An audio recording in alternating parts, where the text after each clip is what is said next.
Good afternoon, everybody. Thank you for being here. It's my pleasure as Executive Director of Guadalupe Institute for Sustainable Energy to welcome Matt Jameson, which I'm going to be introducing in a second, to this lecture, which unfortunately could not be held before in a more appropriate, more propitious time, let me put it that way, when the university is more active. Right now we are right in the middle of a transition from one term to the next. So that is always a challenge, as Ian already mentioned, getting people to attend this meeting. But we have a few online, so thank you for being here. Let me, before I start the introductions and give the floor, let me start with the territorial acknowledgement. The University of Guadalupe acknowledges that much of our work takes place on the traditional territory of the neutral Anishinaabe and Haudenosaunee people. Our main campus is situated on the Haldeman Tract, the land granted to the Six Nations. That includes 6 miles of each side of the Grand River.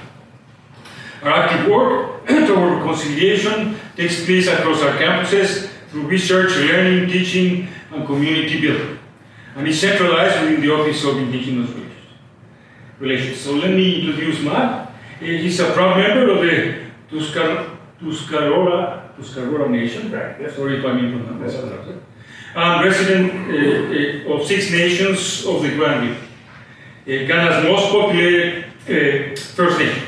Matt is the founding Chief Executive Officer, CEO, of the 6 Nations of the Grand River Development Corporation, and was responsible for designing the corporate structure, including its governance model and, and investment strategy.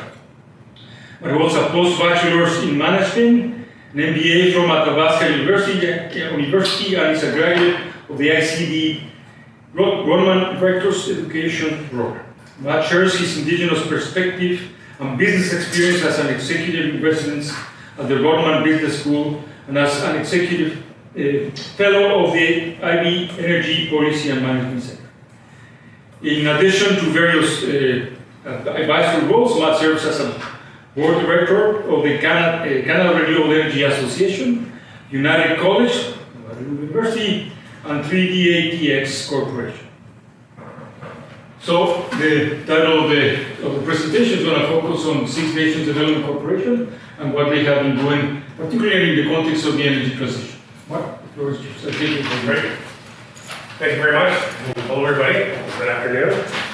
As you now know, I'm Matt Jameson from 6 Nations. I'm here to talk to you about 6 Nations involvement in the energy transition. But I'm going to take a step back, talk a little bit about the history of our community at 6 Nations, and then talk about the formative years of our company and what we went through to position ourselves as participants in the energy transition, because you can't just wake up one day and decide to make the changes that we have. So there was a bit of a backstory which I look forward to sharing with you. So a little bit about 6 Nations. 6 Nations is the only place in North America where you'll see all Haudenosaunee or the Iroquois nations living together. That's the Mohawk, the Cayuga, the Oneida, the Onondaga, the Tuscarora, and the Seneca. I'm a member of the Tuscarora Nation. I grew up at 6 Nations, and it is the most populated First Nation in Canada. We've got about 28,000 members, which by and large is actually quite the largest First Nation in Canada. The next largest is just over half of our size by population. We originally, our homeland, and I'll show a map in a minute, but our homeland is actually from the upper New York State region of New York State. And right now we live in what we call the Haldeman Proclamation lands, which was acknowledged as part of our introduction. The Haldeman Proclamation lands were 975,000 acres of land that were granted to 6 Nations in recognition of our alliance with the British Crown during the American Revolution, because we were largely displaced in our homeland as a result of war that took place there. And also, so as I said, almost 1 million acres of land back in 1784. Today, we have just under 47,000 acres left. So there's a big discrepancy of what happened with those lands, and that could be in and of itself like a whole other lecture. So we're not going to get into that, but there is a history there that we are pursuing justice on. The 6 Nations community does have a custom election code under the Indian Act, so we have a 4-year election cycle, so our political leaders are elected for 4 years. We have a very influential and powerful Confederacy Chiefs Council the Haudenosaunee Confederacy Chiefs Council, who are very active in our community and who are very influential in the community and the things that we do. And there's always this balance between the elected folks in our community and the traditional government and the roles that they play.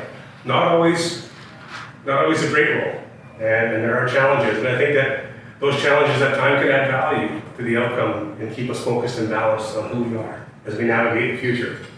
We have about 5,000 homes, about 3,000 homes, about 400 private businesses in the community. We are a very entrepreneurial people. The Haudenosaunee people have always been very entrepreneurial and territorial. We have about a $1.6 billion infrastructure gap in our community. And just to put it by context, so the Six Nations is 1 hour south of here, in the Haldeman Tract. We are 12 minutes south of the city of Brantford, 14 minutes west of the city of Hamilton. We are located in the heart of southwestern Ontario, and we don't have the basic infrastructure that many communities do. And that's where that $1.6 billion infrastructure gaps come from. Our council runs on almost $200 million a year on an operating budget, and less than half of that is funded by the federal government. We need to make our own money in order to provide for our community, and it's stressful, and it's time consuming, and it's pressure on our elected officials. In 1995, the Six Nations Council filed a statement of claim against Canada and Ontario for an accounting of the loss of lands that went from the 975,000 that was granted to us down to the 47,000 we have today. That was filed in 1995, and just now we're getting our day in court. So you can imagine, it's 30 years to get a court date. We're navigating a court system that wasn't built for us. And knowing that we are navigating a court system that wasn't built for us, we also know that we need to take control of our future and do things to protect our own interests. Here's a map that showcases our traditional territory. You can see it's a huge area of land. This red map could be contentious to some because there are overlapping treaty interests and treaty history amongst Indigenous communities in North America. You can imagine way back, pre-Confederation, we didn't understand and didn't have to contend with colonial boundaries that this is your land, this is my land, this is your territory. There were no divided lines. We were nomadic, we went where the bounties were, we conducted trade with other nations, we lived harmoniously and shared the bounties of Mother Earth with each other. It wasn't until the imposition of colonial thinking that suddenly now these boundary lines were created. And suddenly now we are trying to navigate these treaty interests and whose treaty area is this versus ours or theirs. And it's complex and it's confusing, certainly in the business world. But this provides some context about what was our traditional territory. This huge amount of area was our traditional hunting grounds. This would be our homeland here in the Upper Finger Lakes region in New York State. As I said earlier, because of wars and other influences, we ultimately moved.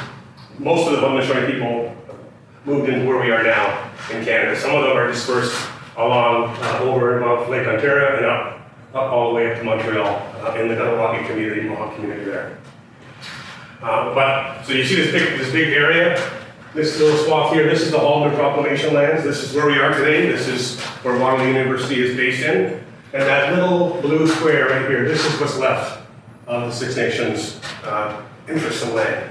So you can see from a historical context, this huge, beautiful plot of land that we used to live and survive in has been systematically shrunk over time. Here's a better indication of what the Haldeman Proclamation land looks like. So you can see this is where we are right now, Waterloo. This is where the community is, the Six Nations. Big swath, almost 1 million acres of land. Lots of interests, lots of things that need to be reconciled. Well, what happened to that land? And again, that's a whole other lecture on land claims and land claims litigation. What we do know is that, in the Indigenous context, from an economic perspective, we Indigenous people make up about 5% of the Canadian population. And we are the fastest growing population in the country. We produce about $50 billion of GDP. We are a main driver of an economic impact in this country. We're not the beneficiaries that many people look at us, or a group of folks who are entirely dependent on governments for handouts or transfer payments. We do drive the economy, and we are growing fast. And the one thing that's really important to think about is, even though we are only at 5% of the population in Canada, over 60% of the lands in this country, at least 60, are the subject of a treaty interest, a land assertion, or a land claim. So 5% of the population with greater than 60% influence over the land itself. The conversation has needed to start many decades ago about how to include Indigenous communities in the development future of this country. And now we're seeing this big pivotal shift that's happening in Canada. But we also know that there's been a bad history. And I don't think it's any secret for anyone in this room to know that the history with Indigenous people has been a dark cloud over Canada. And if you think about that from the context of how it impacts our community, our people, and we had to do a little bit of level setting with our community and better understand the barriers that we face. And one of them is fear. You can imagine you have a community member like Six Nations who were isolated on a reserve for hundreds of years. The world went on around us. Everything was encroached, our land evaporated. There was no consultation. There was fear, there's distrust in our membership around the outside world, around non-Indigenous people. There is the Indian Act, of course, is one of Canada's oldest pieces of legislation that's antiquated, and it usurps the power and authority of Indigenous communities to manage their own affairs. It's harmful. The values of corporate Canada don't always align with the values of our community. We don't measure success by the next quarter. We don't measure success by a balance sheet or a financial statement. And again, other barriers are knowledge and experience. As I said, you can't take a community like ours or any Indigenous community around the world, isolate them on a reserve, build a world around them, and then suddenly expect them to be willing to engage with you and have the knowledge or capability to partner or enter into complicated transactions. We just simply didn't have the knowledge and experience to do those types of deals, which meant access to capital is another issue. Again, isolated, the world's being built around us, we can't suddenly show up with a balance sheet to do a large billion-dollar transaction because we don't have the bankability or the experience to do that. So these are barriers. Of course, risk is something that risk lies in the unknown, and if you don't have the experience, our tribal leaders, our community leaders are more, they're risk averse. They don't want to do things that they don't understand. And then what we've seen a lot of in Indigenous country, not just at Six Nations, but across North America, are predators.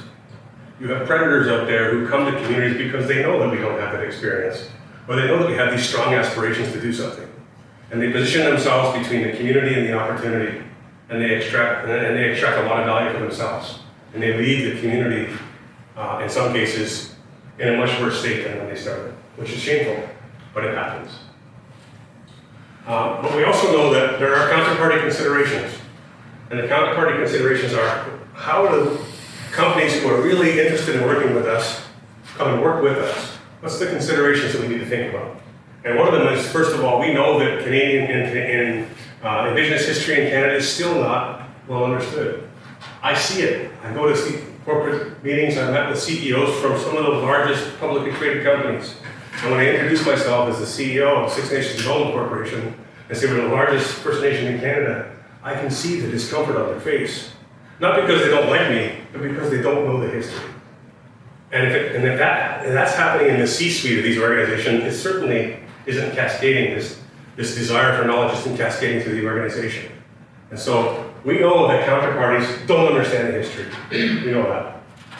We also know that all First Nations in Canada, there's over 630, are at a different level of preparedness. Some are more advanced, some aren't at all. Some speak for themselves, some don't. Some are willing to engage, some aren't. And that's complicated. If I put myself in the shoes of somebody who wants to do business with us, it's hard to navigate those things. And in the same vein, community protocols are not well understood. For example, does a proponent or a developer bring a tobacco offering to the community? Do they give it to the chief? Do they meet with the economic development person? How do they approach the chief or the community in good faith? And how do they do that in a genuine way? Because they ultimately want to be respectful, right? But they also want to get the results that they're seeking. And so it's been our experience over the number of years that I've been in this role is that the best way to approach a community like ours and other First Nations is to come to our community, to get to know us, to build a relationship first, and then build a concept or a plan together moving forward. There's no better advocate for results or a project, and I'll talk about that in a minute, than to do it hand in hand with the community. But if you come to the community with an idea that's fully baked and say, here's what we want to do, and here's what we need from you, and here's what you're going to get, you're not going to get a lot of receptivity as a result of that. We want to do things together because we are important stakeholders in this world. And we certainly see ourselves, we've been here for centuries and we're not going to go anywhere. And we know that, we need to move forward as a society, and we want to be part of that narrative and how we move forward together in a positive way. That being said, we do have a shared responsibility. As I mentioned, we do have, this constitutional right under Section 35. Maybe I didn't say that, but we have this right under Section 35 of the Canadian Constitution, which recognizes our rights as Indigenous people. They're not always respected, but it is embedded in our Constitution in this country. We also have now, the duty to consult, which has been mandated by the Supreme Court, and there's requirements for companies to consult with Indigenous communities around development impacts that may impact on their rights and land. There is the UN Declaration of Rights of Indigenous People, TRC, calls to action. There's a whole bunch of things that are happening out in the market that are forcing companies and individuals to learn about their history and forcing them to come to communities to engage in conversation and discussion about how do we promote a more inclusive future with Indigenous communities.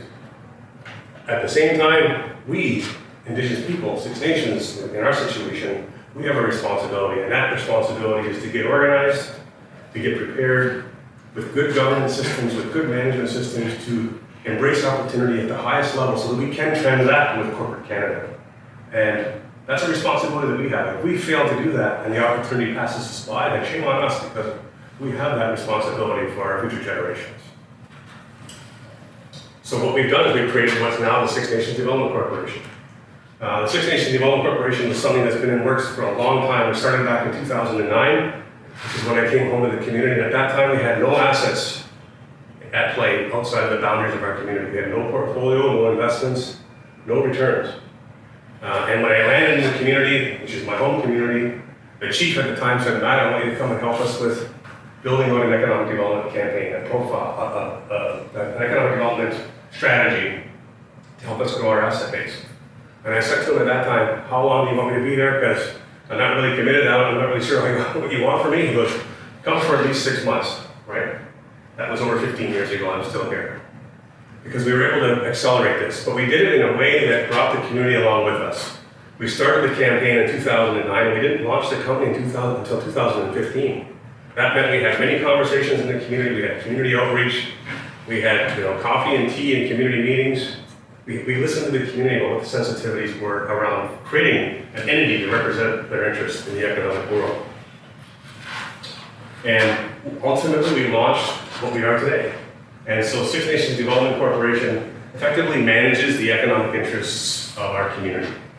And we are a band empowered entity under the Indian Act, performing a function of government. And our primary purpose is to generate income. As I mentioned, we have a $1.6 billion infrastructure gap. Less than half of our annual operating budget is funded by the federal government. We are never going to get there if we wait for those transfer payments. The only way we're going to get there is by making our own wealth, to generating our own future. And if we have control of our own wealth, we can control our destiny. And it's my vision to generate enough wealth so that our future generations of leaders can make decisions that are reflective of our nationhood and are not contextualized or bound by the funding parameters of an external force. And I think that's real sovereignty as we move forward. Our mission as the Development Corporation is to create economic prosperity without compromise. Economic self-sufficiency is what we're talking about. Generating enough wealth that we don't need to rely on federal and provincial transfer payments to meet the needs of our future. And our vision for our company is to create a healthy community for today and the faces next to come. The faces next to come are symbolic of the next 7 generations because that's how we make decisions. We are, as I mentioned in my earlier remarks, we're not bound by in the corporate context. We don't look at the next quarter, we don't look at the next financial statements, we're looking at the next 7 generations. We play the long game in the things that we do and the decisions that we make. My guiding principles are really, there's really 3 main components of it. The first one is peace. To basically, I'll summarize this in a very short way. In a peaceful way, it basically means to bring a good mind to the things that we do and operate ourselves as good citizens of of Mother Earth. And as we navigate our world, we always have to be respectful of our natural world and the boundaries that it provides, and to take only what we need, and preferably more than what we started with. And then lastly, to do so with our future members in mind. Those are our guiding principles, and these are the things that bound and keep us focused as we make the decisions that we make in our business. As a development corporation, we do have the good fortune to have a long-term community plan that was launched in 2019, which describes what we need to achieve as a community over the next 20 years. And it helps us stay focused, and it helps the council and our political leaders stay focused on what's important. These are key components, and so we have the benefit of a forward-looking plan that in 20 years from now, we know what we want. And I can tell you in business, in my career in business, knowing what you want is a critical component of being successful. It's like, I tell this to our youth in school on Six Nations. Any kids can get in the river, and the Grand River is a key component. It's really an emotional component, part of our community. We can take kids from our schools and put them in a canoe and put them in the river. And pretty quickly you can see who's determined and who's not. Because just like life, human beings, children, adults, people in this room, we need to make a conscious decision about where we want to go. And in order to decide where you want to go, you'll have to know what you want. And you can see in that example with students putting canoes in the river, you'll see some of them specifically go with a driven focus on where they want to be. You'll see others simply let the river take them where it goes. And understanding where you want to go, I think, is an important component of being successful in business. We would not be where we are if we didn't have the value of a long-term vision for our community, and we wouldn't have the focus that we have without knowing what we're trying to achieve as a community. So we created this company for a few reasons. The most important is to separate business from politics. As many of you know, political people are not elected for their business acumen. They're elected because of their social standing. And we also know that politics and business do not mix, and they don't mix very well. And so one of the key reasons why we launched this company was to create that separation. There are other reasons, but that's the most important one.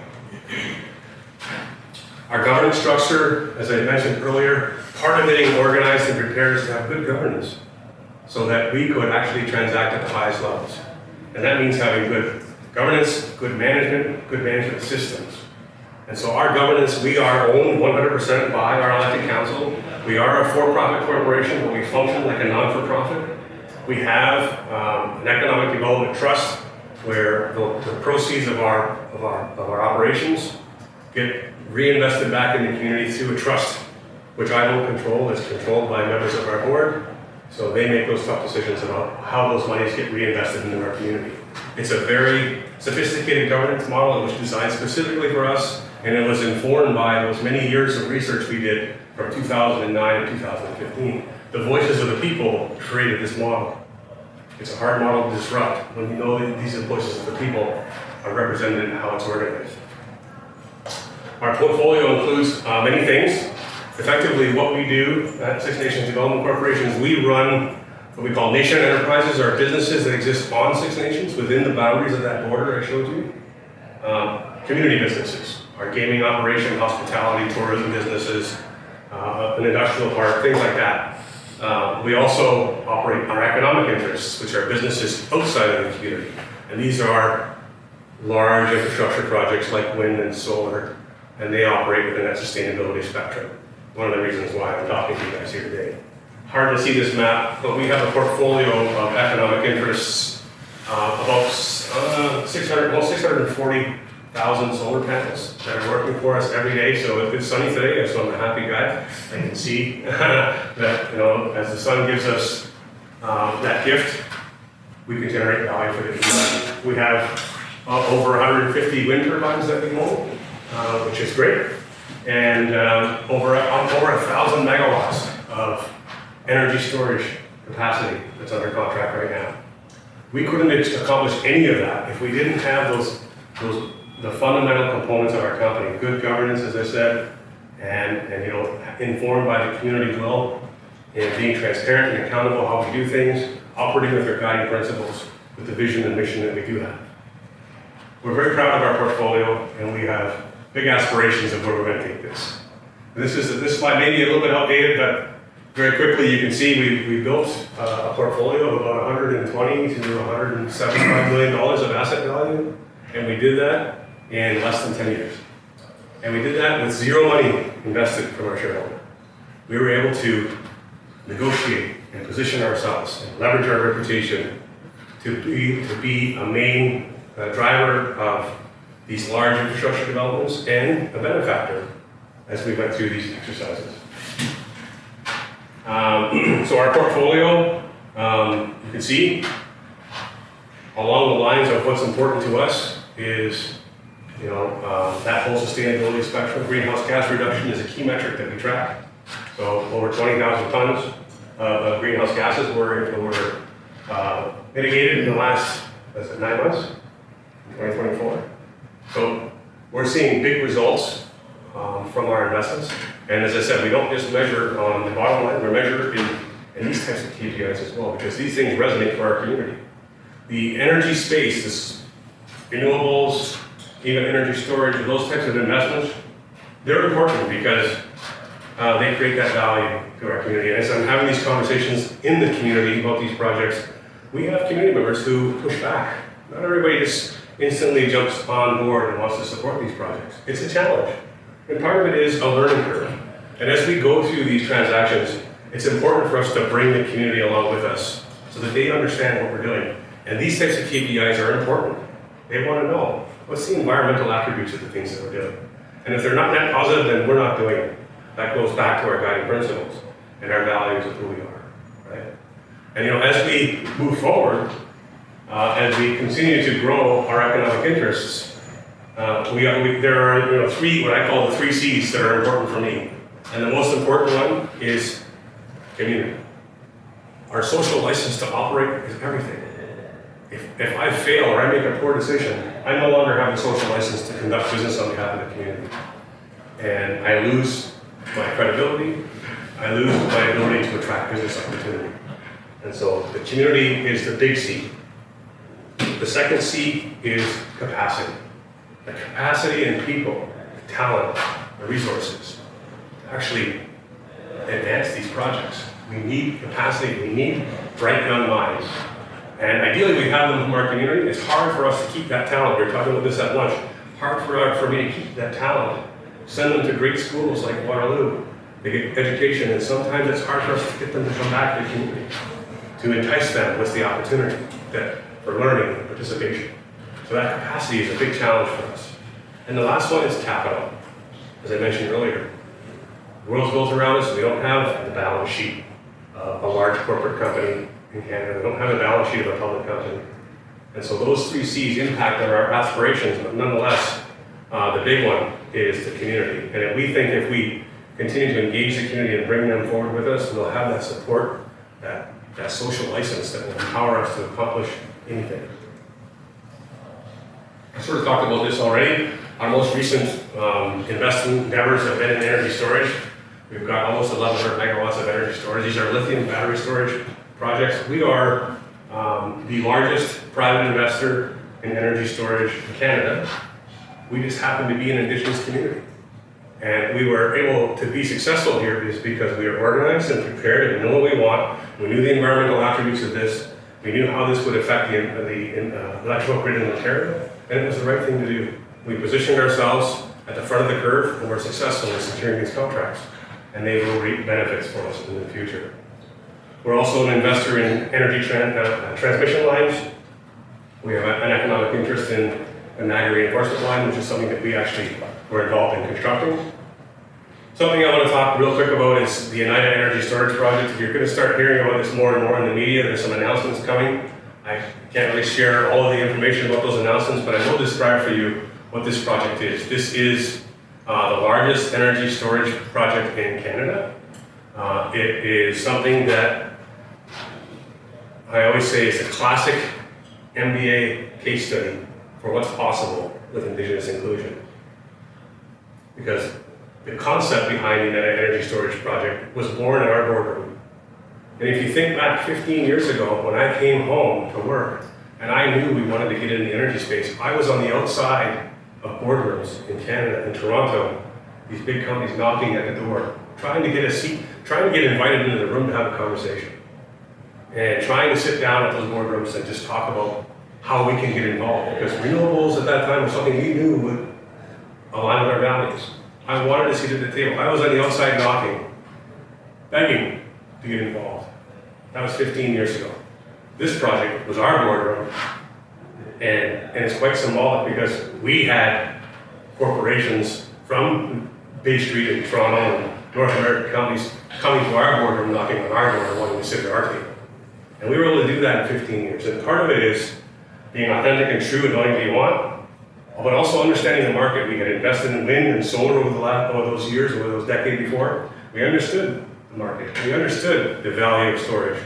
We were able to leverage our political club with government, identify the right partners, convince the province that energy storage was needed, secure a contract, solicit proposals from corporate Canada. Who wants to provide the best value proposition to us?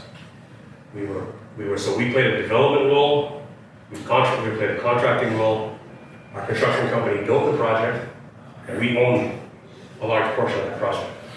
That, to me, is economic development. That, to me, is how Indigenous communities are going to influence the future of infrastructure in this country. And it all hinges back on where we started. Starting with a long-term vision, starting with good governance, good tenets on good principles of how you organize and why you want to do what you want to do, and being authentic and true to yourself, execute at the highest level. As we move forward as a company, we have a very clear goal. We know where we want to go. It's bounded by that long-term community plan. We have a specific target, which is what we call P100 by 2030. And P100 is to generate $100 million of annual recurring profit by the year 2030. And so that's a big goal. Our growth chart looks like a hockey stick, which is good. And nobody's ever accused me of thinking small in terms of what our aspirations are. But we know we're going to get there. We know we're going to get there is because the United example, the United Storage Project, is an example of what we can do in 10 short years, influence and create a market in Ontario. And as we expand our horizons and we continue to promote who we are and build our brand, the opportunities are going to continue to roll into us in very, very exciting and interesting ways. As a company, it's always important for me to circle back and say, well, we're doing all this work. And as I said earlier, we got a $1.6 billion infrastructure gap. Our community needs $200 million a year to operate. They don't get anywhere near that funding. So what is our goal? What is our role? We are a community development corporation, right? And essentially what happens is 50% of our surplus free cash flows get reinvested into the community. They go through our Economic Development Trust, they go to our council, they go to grassroots organizations to meet the needs of the community today and to invest in the future for future growth. The other 50% of our free cash flow gets retained by the development corporation to redeploy capital to grow our asset base. It's a pretty simple split of free cash flow, and we think there's justice there. We think it's the right approach. And as we fund money back to the community through the council, as we write them a check every year for millions of dollars, it's not a blank check that the political folk can do what they want with. The transfer that goes to the council comes with conditions. All of the expenditures that they make with the money that we give have to be tied to that long-term community plan. If they can't show us a report at the end of the year that the money was used to fund the needs of that long-term community plan, they will forfeit their ability to get future distribution payments to us. And it's how we are playing a role as an organization, an institution of our community to promote our nationhood, to reinvest in ourselves, to help solve for that infrastructure gap, and to create transfer payments that are ultimately going to close the funding requirements into the future and empower our future leaders with the resources to make independent decisions that are not bounded by outside influences and external governments. Our community impact has been real. This is a little bit old. Our community impact, we've transferred almost $26 million back into the community.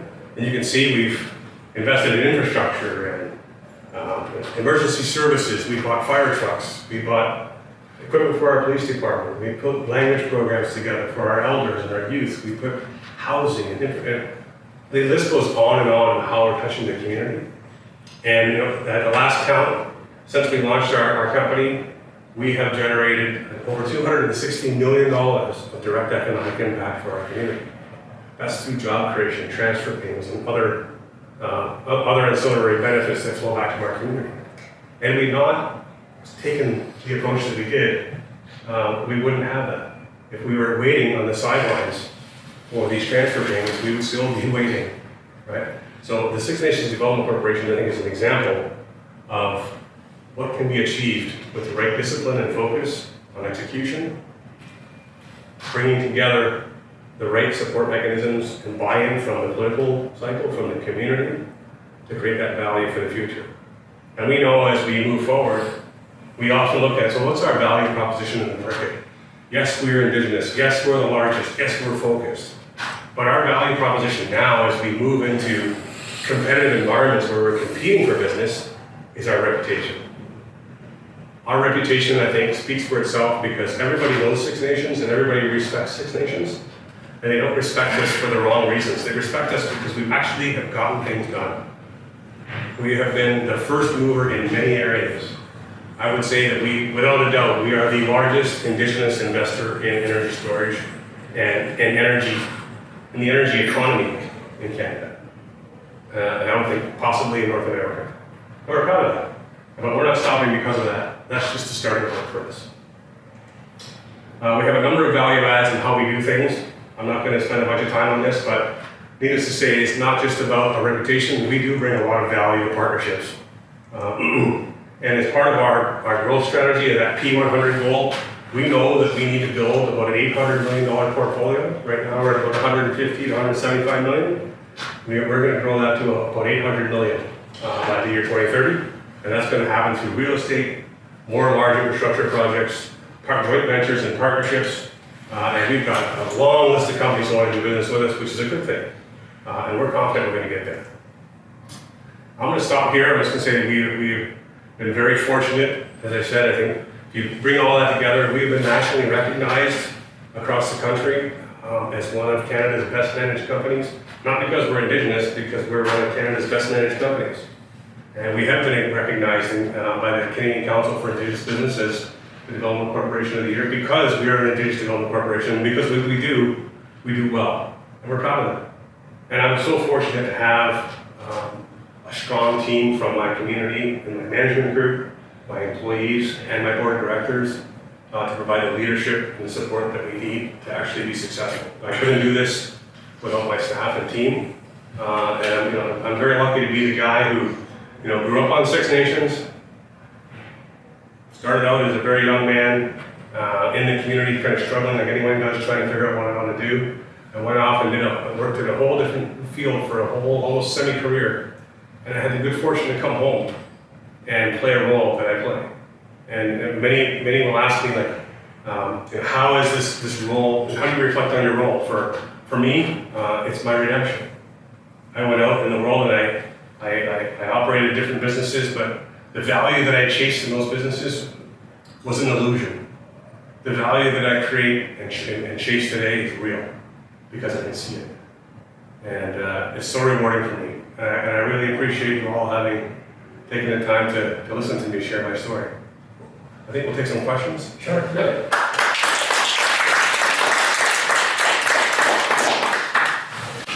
Thank you very much, man. Very interesting presentation. Quite impressive. Congratulations to the corporation. Well done. Quite effective. I have a few questions myself, and then we'll open the door. I'm taking the advantage of leading this discussion. So let me start with first the corporation itself, the objectives. They make perfect sense to me. Listening to you, I was thinking of another non-profit I'm involved in, IEEE, Institute of Electrical and Electronic Engineers. It's a big 500,000 members, etc. And what I've noticed being part of this is that you try to sell new members, and then what I've noticed is that then profit becomes something that drives everything. And then you don't want to spend money and you want to make more money. And then that brought me to the question, well, why 50-50? Why not 30-40? Yeah. And is there a limit? You just keep growing, and Yeah. so I notice this in the RTP, it's an issue. Yeah. At least for me. So can you comment? Yeah, no, I mean, listen, right now we're at the point where there's just tremendous demands, right? There's tremendous demands in the community for money and resources, and everything costs money. And we are a for-profit company, corporation, but we operate with a non-for-profit mindset. And because of, that's how, we look at how we distribute our free cash flow. But we've got big aspirations, so it's a fine line between funding the needs of the community that exists today, and yet fueling the fire, fueling the capital requirements to grow, because we know that where we are is not sufficient. We know that we need to get to that $100 million a year number, and if we get to that $100 million number, we know that our transfer payment will be $50 million a year going back to the community. That's still not going to plug the gap where we are, right? The gap is well over $100 million. So, and we're not going to solve that in the next decade. It's taken us centuries to get in the situation we're in terms of, not having the financial wherewithal to support our future. It's going to take us a sustained campaign over time. And how we arrived at the 50-50 split, I think it was instinct based on discussions with the board of directors. What's fair? How do we make a material impact in the community, but yet fuel and provide enough capital for us to make those investments to grow and achieve that portfolio in the future? Your board of directors is all community. They're all, my board of directors. So you don't have anybody No, external. all community members, and because we are a large community, we have a lot of talented board members. We have, if you were to look at people from Six Nations, you will see we've got very sophisticated lawyers, and doctors, and folks who have accomplished great things at Six Nations. And I would like to get them all on my board of directors, so that they're all busy doing the things that they do. But we have a group of 9 members of our community who are very talented. And they All Six Nations? All Six Nations members, yeah. I got another question now more regarding the technical aspects of the energy storage project that you described, quite impressive. And how it relates to what you're trying to accomplish, why energy storage, what was the motivation for that? And then the impact that all these changes 7 years ago with wind and solar, how did that impact all of these? Yeah. So from an energy storage perspective, because we're a large investor in wind in particular, and solar, as an investor, owner of those assets, we could see, first of all, the intermittency in wind and solar generation, right? So the capacity factor on a wind farm is like 34%, right? And so, that means that's the wind's blowing 34% of the time, and other time it isn't, which means that the power production looks like this, right? And sometimes when the power is at peak, the supply, the energy grid doesn't need it. And so there's curtailment that happens. And so what we were seeing is this, we've got this great asset that's creating power, but it's not necessarily needed. So curtailment's happening, and we're losing the value that's being created by those assets. And stack on top of that, we're also hearing from Ontario ratepayers that, my hydro rate's going up, and then they're looking at a wind turbine and saying, that's the problem, that's why it's going up. And that's not necessarily true. It's because we have an antiquated electrical system that isn't designed to harness that value. And so what we knew was, one thing that we could do was build an asset that could harness that renewable energy when it's being generated, store it, and then optimize the use of that storage, that stored power, to mitigate the peaks in energy demand in the electrical system. Quick story, if you look at the electrical market right now, we have natural gas peaking plants. And natural gas plants they'll fire up when there's a big demand for power, and they'll cycle down when there isn't. So if you think about it from an industrial standpoint, a steel company, let's say, they want to turn on a production line, and that's going to tip the scale over a certain demand load, which means they're going to fire up a natural gas plant. A natural gas plant has a minimum runtime, let's just call it 4 hours for argument's sake. Over that 4-hour cycle time the plant starts, greenhouse gas production starts at that moment it starts. It runs to the peak, it runs till it's off. 4 hours of greenhouse gas emissions as a result of that runtime. And sometimes they're running those gas plants to plug a 15 or 20 minute energy gap. So you get 4 hours of greenhouse gas emissions and 4 hours of cost because they don't have any other instruments in the market to plug that demand. And so what the energy storage does, it allows us to instantaneously plug power requirements in seconds. Sorry, well, I work on this, so Yeah. I'm not aware of all of these details. But from the perspective of your corporation, right, Yes. that makes no big difference for you. I mean, it's another business. Let me explain. You will get paid for whatever solar or wind you produce, whether they curtail or not, or Right. it makes no difference. You'll still get paid. And from the point of view of the energy storage, I guess there's a business now that's being made by the ISO to provide frequency regulation. So I was trying to understand what would motivate you to get in that. I guess it's a business opportunity, right? Two things. You're right, we do get paid a deferred payment on energy curtailment, right? So there's some time value money there, right? And secondarily, if we can provide solutions in the electrical market to optimize the use of the things we already have, we don't have to build more. No more gas plants if we can mitigate the need to run gas plants, first of all. So reduce greenhouse gases, big thing. Second thing is, if we can build energy storage system to harness the value of renewables, more wind, more solar, it will create the need to build more wind, more solar, which aligns with our values as individuals. Fair enough. To again, mitigate the needs of greenhouse gases. Mitigate greenhouse gases. Thank you for that explanation. I guess this gives me a better perspective when you're involved in this. Yeah. It's not only for the money, which No, it's not. is quite interesting. Yes. That loan corporations typically think of. So they first think of how much money I'm going to make. Yeah. Now, with that said, I will open the floor for questions, comments from the audience. Go ahead, Jan. Thanks very much. Really interesting. And like Claudia said, congratulations. Two questions. Claudia can tell me if there's time for the second. The map of your assets across southern Ontario is striking to me because they're obviously outside of the 6 miles on either side of the Grand and the spots of Brantford. Can you, Matt, just speak a bit more about how are you a silent partner on these things, or are you part of the team getting social license there? And does that involve working with other Indigenous communities as well? Yeah, so in some of our projects, we have partnerships with other First Nations. Yeah. We get invited to participate in projects all over, more so like as far as British Columbia, and to vast areas away from where we would call our treaty interests. And we're always cautious about that. And so our strategy is we will entertain opportunities to invest in and work alongside a consortium, but we're not going to do it to the exclusion of that neighboring First Nation, right? And that's important because we wouldn't want that to happen to us, right? And so that's sort of our model. In some cases, we have had a lot of receptivity to collaborate with other First Nations. In some cases, not.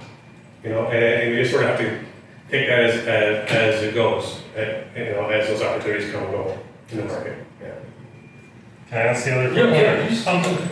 Matt, do you have any fit contracts that are like 12 or 14 years old? And so these were 20-year contracts, and I'm wondering what's on your mind for those things? And two things come to mind. One is, I think I've heard some suggesting that bring in more efficient panels now because it's cost effective for the last 6 years or something like that. And then I guess then the other thing is, what about after the 20 years? What are the plans or thoughts at this point? Yeah, I mean, it's definitely top of mind. So these are 20-year PPAs, 20-year contracts. And the way I look at it right now, Ian, is that at the end of 20 years, it's a cliff. In my mind, that's how I look at it, because it's not a bankable scenario. We're certainly intend to repower those assets. They're grid-connected assets. By then, all the senior debt will be retired. They'll be virtually debt-free, but they'll be primed for repower, more optimal technology, better wind turbine technology, better solar technology, more compelling reason to sit down with the province as the customer to renegotiate maybe another extended 10, 15, 20-year PPA arrangement that will allow us to repower. So that would be our strategy number one. But that thinking, that cliff in my mind, is part of what's fueling our movement into M&A, right? So we know that there's this cliff. We would be irresponsible if we just let the clock run out and didn't take efforts to diversify our portfolio of assets. So as I mentioned, we are looking at M&A activity right now. which means buying companies, buying investments, investing in building a more diverse portfolio, but it has to be along that sustainability spectrum. But we do look at, that's definitely top of mind, is that PPA cliff. Excellent. Thanks very much. Any other questions? Yeah. So just to add on to Ian's question, Matt, is there any energy security plan in progress or in place that will help you to diversify your energy infrastructure projects in the near future? And a second part to this question, is there any energy technology that is not acceptable to the Six Nations community? Yeah, well, energy technology that's not acceptable? Well, that's a very good question. You know, there is a mounting discussion around SMR in Ontario, small modular reactors, and for a long time, and still to this day, our council struggles with what happens to the nuclear waste, right? So the Nuclear Waste Management Organization of Ontario apparently, as we understand now, has a willing host community. And if that truly fleshes out to be real, perhaps the council will consider that energy source as being acceptable, but right now it's not. Because it's just until we figure out what to do with that waste, it's not something we can entertain. Do you have any online questions? Yeah, we also have a question from online from Klaus. Klaus' question is, how is the present political situation affecting SNG RDC? The present political situation. Good question. South of the border or Canada? I think, well, I mean, certainly tariffs are a main concern in large infrastructure projects. You can think, Ontario right now is, I think, taking a retaliatory position on not just the United States, but also China, and that could impact on the technology to be used in the next round of procurement. There's an LT2 procurement that's scheduled to come out, so we're taking a wait-and-see approach on what those countermeasures are and what those impacts may be on our business opportunity in that large procurement opportunity. In Ontario, listen, we've been here for thousands of years. We've survived different governments. We've survived different policies. We've survived policies of genocide. We're not going anywhere. Certainly we have some views on the political parties and who may be more favorable to Indigenous communities and others that may not. But irrespective of who the Prime Minister is and who the governing party is, we are going to stay true to who we are as Indigenous people, stay focused on our mission to achieve our goals, and look to the government, whoever's in power, to work alongside us. Not because they have a level of superiority over us, because I believe, as I said in my remarks, 5% of the Canadian population has a controlling influence over 60-70% of the land in this country. I don't care who's in power. They need to realize and recognize that they can't build the future of Canada that we all want without including the communities as part of that area. So I think I don't really have a clear answer for Canada other than to say we're not going anywhere. And as for the United States, we're taking a wait-and-see approach. Any other questions? Yeah. I guess this would be the last one, so go ahead. Yeah, we also have another question from Daniel Groms. It's for online. Is there a need for professionals is there a need for professionals that Canada don't have and will need immigrants to fulfill? Well, not sure about. I don't think there's a knowledge gap there. I think that we have a lot of smart people in this country. We have a lot of great companies who are doing very progressive things, and many of the companies that we're partnering with, they seem to get it. Some of them, it's taken them time to get it, but I don't think there's a real knowledge gap in this space of energy development. Certainly, we need all hands on deck to achieve our net zero goals. I was looking at a paper the other day. In order to achieve net zero by 2050, I think it's like $5 or $6 trillion of investment needs to happen, and that's not a long time, right? We got to get going on this, and part of that is engaging with the community. And where we really need the capacity is to help bridge that relationship between the corporate interests, the national policies on net zero and energy transition, and how it impacts those communities to give them the resources and the capacity so that they can respond. And we were talking about this at lunch. Part of it is, communities there's over 630 communities in Canada, First Nation communities. And some communities don't have the capacity that we have. Some communities, the chief is also the housing officer, is also the social worker, also works full-time, trying to take care of their family. And then when a project comes along, they just don't have the capacity to even understand or entertain the opportunity. Where there's a gap is in finding a way to plug that capacity, the capacity for those communities to actually entertain those opportunities. And not through predatory people, because we've seen those people come and go, but through a level of authenticity where there are people who are helping those communities embrace the opportunity, understand the opportunity, and then translate what those opportunities mean for their membership. Because everybody's busy, everybody's trying to take care of their families. And not every community has a development corporation, not every community has somebody who's an energy champion or somebody who can really spend the time to latch on to these opportunities. So I would say that's where the big capacity gap lies in this country. Thank you very much, Matt. Thank you very much.